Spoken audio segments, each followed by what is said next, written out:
ministry in some capacity. I finally accepted the calling this year. My marriage has gotten so much better in recent years. The Lord has given me a vision to strive for. Do you think I should have to tell her the secret that only God and I know? Can this be looked as a Saul to Paul occurrence? That being the old man, I don't want to lose my wife, and how God could use me in ministry moving forward. Revealing this would affect both for sure. Should some secrets go to the dirt as the body being that the spirit being more... Hold on, let me try and see what he's saying here. Should some secrets go to the dirt as the body being that the spirit being more important? I'm not sure. Yeah. Enjoy the show. Keep doing ministry. All right? Yeah. So should some secrets go to the grave? What you think? Oh, man. Well, I'll just point out one of the things that definitely stands out to me in this this noteworthy is that he uses a lot of excuses to try to say, well, you know, and he uses a lot of biblical references to be an excuse, like the flesh is weak, spirit is willing. A Paul to Saul occurrence, meaning, okay, well, Paul used to persecute and murder Christians, and now he's, you know, God's right hand. So it's like, I really feel like we as Christians have to stop doing that, because I talked to you about that yesterday, saying that, you know, I've been doing more devotion, and as I get into these Bible stories, I realize that these figures all turn at some point. They turn away from God, and it might be a pride issue, it might be an ego issue, but they all turn. And I was saying to you yesterday out of frustration that I just don't understand why we have so many examples in the Bible that are just like so dramatically played out that don't, you know, land to be the blueprint. Besides Jesus is the only one. So to me, I would say definitely the first thing is that you have to turn your attention away from Paul, away from who else? He didn't mention anybody else. Away from Paul and turn to Jesus. Jesus is the standard. He's the standard that we live by. He was perfect. He was without sin. And as a Christian, it means to be Christ-like. So we have to strive to be more like Christ. And so with that said, we have to cry out for Christ and say, you know what, these are issues that are bigger than me, but you can't speak life to them. He spoke life to it by saying, and this will always be my issue. It will probably always be my issue. But what you have to do is you have to cut that off. You have to stop saying that. Well, you're talking about his pornography issue. Yeah, that's what I said. I wanted to address what stood out to me. Yeah, but what he needs help with is this secret that he's not doing anymore. I'm going to get to that. Okay. Yeah, I'm sorry. I was going to get to that too, but I was just saying that for me, that's the first thing. But now when you confess these other things, then you start to realize that, okay, Jesus has always seen this, so it's not a secret. Who's it a secret between? You and the fact that it has not been verbally exposed, but you could still be dealing with this sin because you haven't confessed your sins to one another like the Bible tells us to. So my thing is, it's never going to die with you because it's already exposed. Christ has seen it, and that's the judgment seat. So I think that you bring in. I think this was said to me earlier today by somebody from FMG. The fact that you bring it up says that you're more afraid of what this person thinks than Jesus. So it's interesting that that's brought up, you know.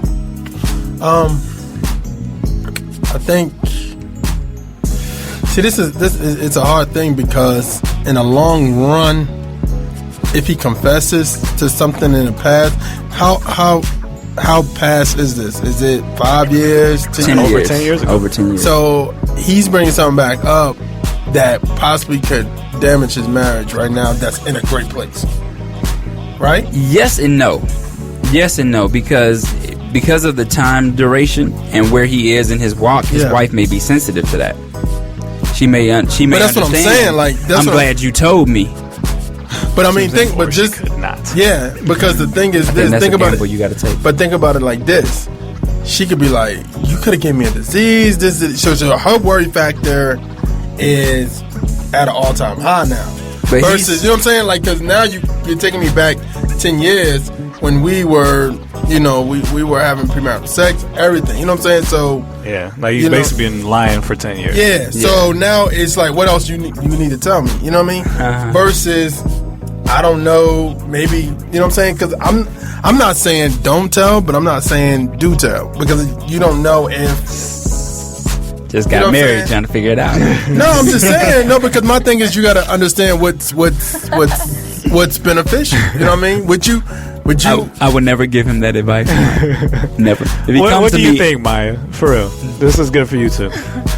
Yeah. So, keep it going until she comes in the room. But that's what I'm saying. Like, I don't know. I mean, because if their marriage is like the best time of, and he brings that up, that could separate their marriage. Hi, husband. So yeah. I was just talking to your wife, Ryan Righteous, about this. About what? Just about what y'all are talking about in here. Not whatever. You a mess. My thing is this. Yes, their marriage is in a very great place and a great season, but by virtue of the fact that he still struggles with porn, his wife is probably thinking, okay, this is it, or this is just the root of what you're dealing with, when in fact it is attached to this other situation that happened over 10 years ago. And God forbid if that resurfaces, there could be a whole lot other things that resurface with it. So I don't think his wife has a fair advantage as far as even knowing how to support her husband in the battles that he's dealing with. But what if she doesn't support him? But she has to support him. No, but what I'm saying, but what if she doesn't, like, what if she hears that news and is like, I'm gone. You cheated on me. You know what I'm saying? It's not even the fact that you cheated with, it's not the fact that you had sex with a prostitute. It's the fact that you cheated. Yeah. You cheated on me. It was before the vows, so he probably would think that she would be more sensitive. But that's that better or worse, and that's that part that's that risk he has to be willing to take, because that's the only way his marriage is really going to be shored up. Yeah. Like really shored up. Like right now, you're just putting shellac over cracks and not really taking time to fill it in with just cement. 1 week, and they already got the formula down. Okay, there's something you said was. Something you said was interesting. You said that the issue with the prostitute could be the source of his pornography issue. Yeah. How do you know that? Like, I don't. I'm just saying. I feel like it's almost like she's helping him put a Band-Aid on a broken bone. You know what I mean? And it's like, no, there's really something else here that needs to be addressed. And I don't know if he feels like he's fully addressed it or not, but by virtue of the fact that he's bringing it up 10 years later, there's something there. What do you think he's more ashamed about? Is he more ashamed that he cheated on her, or that he did this with a prostitute? I think it's the process. Would it be okay if he confesses this to a pastor? He's got a call on his life, so that's what he's. Well, he confessed it to us. But he's basically saying, but we don't know who he is. So you have to know the person. This is supposed to be his other half, though. He's confessed it to us, but I'm saying somebody in his life that will keep him accountable, that will give him accountable counsel. To what? To the prostitute issue? For this whole thing not being an issue, the pornography, everything. Like, if you go to your pastor and say, here's my situation, this is what I'm dealing with, can you help me stay accountable to this? So you're saying, is that a substitute for him telling his wife? Yes. Is that a substitute? Because majority of the time, leaders tell you to tell your spouse. Especially if it's detrimental to their health. I need to know what I'm fighting. You know what I mean? Like, it just can't be swinging in the dark. Like, and there are monsters out there that I don't even know about. So you would say quite possibly that the last 10, maybe 15 years of their marriage, God has not been able to solidify their foundation because he's got that secret in the marriage. I think he's gracing them. He's definitely graced them to a certain point, but there's a greater level that they can and should reach, especially with him being called into ministry. I would hate, because as you're promoted in ministry, the attacks become even greater. So I would hate for him to succumb to this or another something similar, and this not be addressed. Yeah, because, well, here's the thing. I mean, I've been thinking about it, and it's hard because a lot of people, they feel, and I've had to talk to people who they did something and they didn't want their spouse to know, and they're like, I don't think I could tell her, and all that kind of stuff. So I don't know, but what disturbs me is that somebody knows. You're not the only one that knows this, so somebody could bust you out anytime. I don't know who this dude is that you were with. So, and also, the other thing that rang in my mind is, as a minister, your life is your fuel. Like, that's your power, is the testimony that you have and that you've been through things. And if there's a whole area of life that is closed, because you won't be able to tell anybody you're ministering to, because she'll find out. So you're basically hiding probably one of the biggest lessons you ever learned in your life, and you can never tell that ever. Yeah, I mean, that's a lot of power you're missing, because that's a great testimony. You know what I mean? To say that you had to overcome that and this and that, but you haven't overcome it yet because you're still hiding it. You know what I mean? Yeah. So that would be my biggest concern, is that as a minister and you're witnessing to people, this is a story that you should be telling. Everybody should know this about you. Somebody in the room may be going through the same thing, exactly. And you may be the person who sets them free, who helps set them free. That story may set them free. Now, someone in FMG brought this up to my attention. What if he gets outed by the person, because it's not just a secret? And then he was basically saying, like, they run into the girl who used to do that. She's in the church now. She can walk into the church, yeah. So who do you want telling your story? Her or you? Huh? What'd you say? She said, walk up in the church, hug everybody. Serious, people. It's serious. Oh, yeah. So what do you...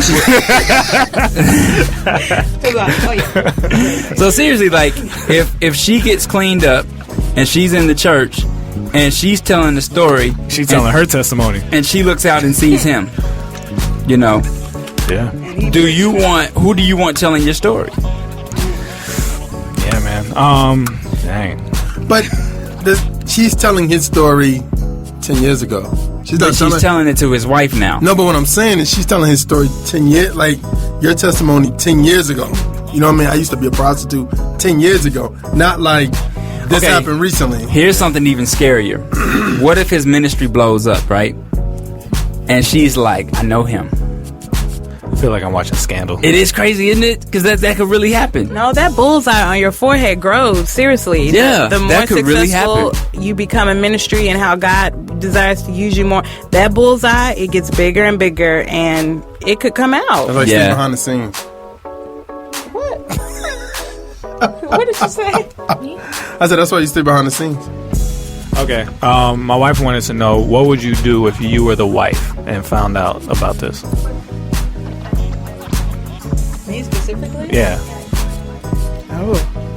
I mean, it would definitely be hard to swallow. I mean, my prayer, because it hasn't happened and prayerfully won't, but my prayer would be that I would be willing to stay in the marriage and to fight for it, and that I would be grateful for his honesty and his desire to be right with me. I'm sure it would be hard and would take some rebuilding. I would probably ask that we, do some counseling, even if it has been 10 years ago, because I just feel like there's a lot of stuff that needs to be like uprooted. Yeah, like excavated and whatever you want to call it, just uprooted, whatever. But I just feel like it would be too detrimental to try to gloss over it, just given the fact that it's been 10 years, because you just want to make sure that stuff like that doesn't come back to bite you. So, I mean, I'm sure I would be hurt. I'm sure I would be disappointed. But at the same time, my prayer is that I would be proud that they felt, that they were brave enough to come and tell me everything.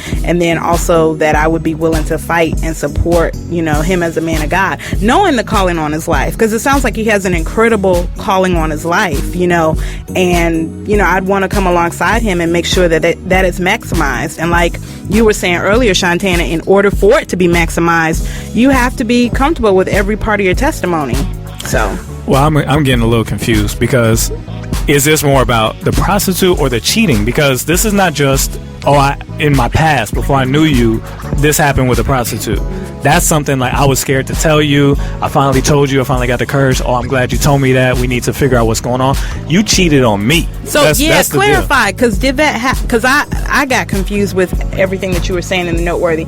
Did the cheating happen while they were married or while they were in a relationship? They were dating. Gotcha. So that, to me, that's different. To me, this is more about the cheating in his heart than it is. Because if he had just did this with a prostitute before he met her, and he just was scared to tell her because he didn't know how she was going to take it, to me, me, that's a much easier question. Mm-hmm. You're basically confessing that, married or not, you were cheated on by me. I get what you're saying, but listening to his entire story, it sounds to me like it's just a lust issue, period. Because whether he was cheating with a prostitute, he was fornicating with his girlfriend, now wife, and then even within the confines of marriage, dealing with pornography.